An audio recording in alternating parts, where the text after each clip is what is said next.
지렛대를 사용해서 다리를 들게 되는 이런 시스템으로 몸을 움직이게 되면 다리 하나를 들어도 전신 운동을 하게 되는 거죠. 자, 안녕하세요, 여러분. 오늘은 여러분들과 함께 우리 몸의 지렛대에 대해서 한번 얘기해 보도록 할게요. 평생 앞으로 향하고 또 뒤로 가는 것까지는 알았죠. 그렇게 앞뒤로 확장해서 가지만 또 중력의 영향을 받기 때문에 중력에 대입되는 지렛대 역할을 하는 부분과 또 그 부분 덕분에 올라가는 반중력의 힘이 우리 몸에는 공존하고 있죠. 이건 역시 큰 그림으로 바라본다면 척추가 또 그 역할을 감당하고 있죠. 자, 우선 이것을 한번 보시면, 자, 뭐 해장국집 가서 본 적도 있는 것 같긴 하지만 이게 요 조번이에요. 자, 이렇게 척추에 이게 극돌기고요. 이렇게. 그 다음에 이게 횡돌기예요. 이게 가시돌기고 이게 가로돌기라고도 하죠. 이런 뼈가 밑에 천골이 있고 이렇게 밑에 이런 꼬리뼈와 천골이 있고 그 위로 이렇게 있게 되는 거죠. 이렇게 있게 되는 거예요. 이렇게 허리로는 5개가 있고요. 그 다음에 등뼈 12개가 있고 목으로는 7개가 있게 되죠. 그런데 이제 이렇게 보면 이게 극돌기라고 해서 이 똑같은 애가 켜켜이 쌓여 있겠죠. 그런데 이런 것들이 이렇게 살짝씩 틀어지게 된다면 이게 약간의 가동 범위가 있죠. 이게 어느 한 부분에서 오른쪽으로만 전부 다 이동을 하거나 왼쪽으로 전부 이동을 한다면 척추가 측만 상태가 되겠죠. 그래서 우리의 이 부분들이 켜켜이 쌓여있는 이 부분들이 중력 방향을 향해서 그대로 바닥을 누르는 힘을 다른 것보다 유지하고 있을 때 몸이 틀어지는 그런 것들을 방지할 수 있게 되는 거죠. 예를 들어서 지금 제 몸을 보시면 극돌기가 그대로 바닥을 눌렀다라는 가정을 갖고 있었지만 제가 이렇게 손을 뻗칠 때 이렇게 해서 척추 쪽이 이렇게 손이 척추 쪽을 데려고 간다고 하는 동작을 평생에 걸쳐서 왼쪽보다 더 많이 하게 된다면 시간이 지나면 제가 이럴 수 있는 상태가 될 확률이 높죠. 하지만 제가 손을 뻗을 때마다 이 극돌기에 있는 친구들이 바닥을 향해서 눌러주죠. 그리고 손을 뻗죠. 아무리 손을 많이 뻗어도 제가 이 부분에 켜켜이 쌓여있는 이 친구들 모두 다가 지구 중력을 향하는 힘을 갖고 있는다면 안정화될 수 있는 확률이 더 크겠죠. 그리고 광배도 이런 뼈에서 시작을 해요. 하우거라고 해서 호흡하는 부분도 이 뼈에서 시작을 하죠. 그리고 승모근들도 이 뼈에서 시작을 하고요.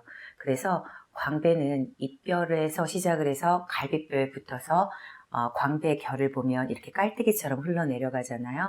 그렇게 해서 이 부분에서부터 시작을 해서 우리 지구의 중력에 대입되는 갈비뼈가 이렇게 바닥을 내려가게 되는 거죠. 자, 그 다음에 이제 제가 늘 얘기하지만 얘는 누르지만 이 옆에 횡돌기, 이 횡돌기는 계속 뒤로 견인하는 거죠. 몸속에서 이렇게 약간 위쪽으로 이런 거 위쪽에 있는 애로 이렇게 올라가게 돼 있어요.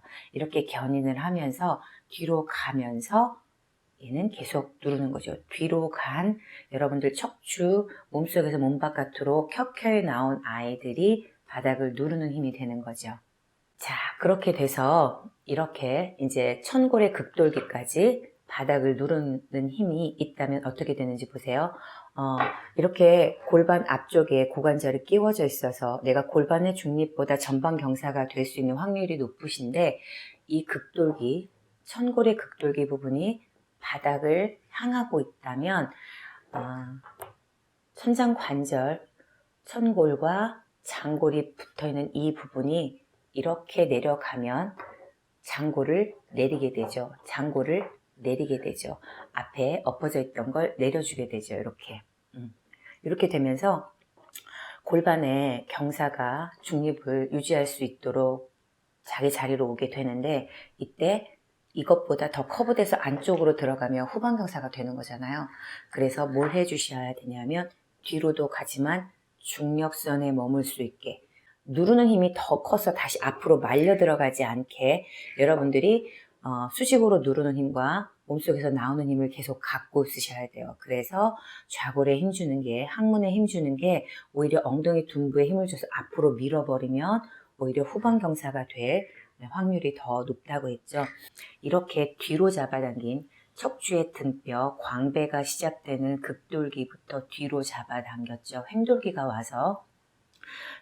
와야 또 극돌기도 같이 오는 거고, 그렇게 척추가 다 뒤로 견인돼서 광배에 있는 극돌기부터 바닥을 눌러서 전부 다 뒤로 가면서 그 다음에 거기에 천골 다음에 좌골, 좌골 다음에 종아리뼈, 복숭아뼈가 전부 뒤로 견인하면서 바닥을 누르게 되면 이쪽 같은 부위에서 바로 우리가 지렛대 역할을 해서 누르는 게 있고 밀려서 올라가는 게 있어요.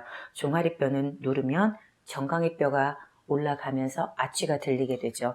종아리뼈는 뒤로 와야지 바닥을 누르는 힘이 강해지고, 이렇게 돼서 발바닥에 있는 우리가 종아리로부터 시작된 긴 종아리 근육을 쓰면 아치 쪽까지 가잖아요. 그래서 정강이는 올라오게 돼요. 특히 여러분 이 좌골과 오큐레이터, 폐쇄공도 사실은 떨어져 있지 않고 같은 부위 쪽에 속하게 되죠. 여러분들 좌골이 뒤로 잡아당기는 힘이 모아져서 종아리를 조이라고 하는 얘기는 이 좌골이 뒤로 모아져서 바닥을 누르면서 종아리를 조이라고 하는 힘은 어떤 힘이냐면 골반이 계속 중립이 되지만, 자, 이렇게 좌골이 내려가면 오큐레이터가 열리죠. 회색공들이 열리게 되죠. 이 주변에서 시작하는 게 바로 내전근이에요. 안쪽 허벅지. 그래서 좌골의 햄스트링 대퇴 이두가 뒤로 가서 쪼여지면서 바닥을 누르면 이 구멍은 들리게 되고 내전근이 앞으로 가는 거죠. 똑같은 허벅지에서 이렇게 내전근이 앞으로 가고 그 다음에 이렇게 햄스트링이 뒤로 가서 서로 앞뒤로 가죠.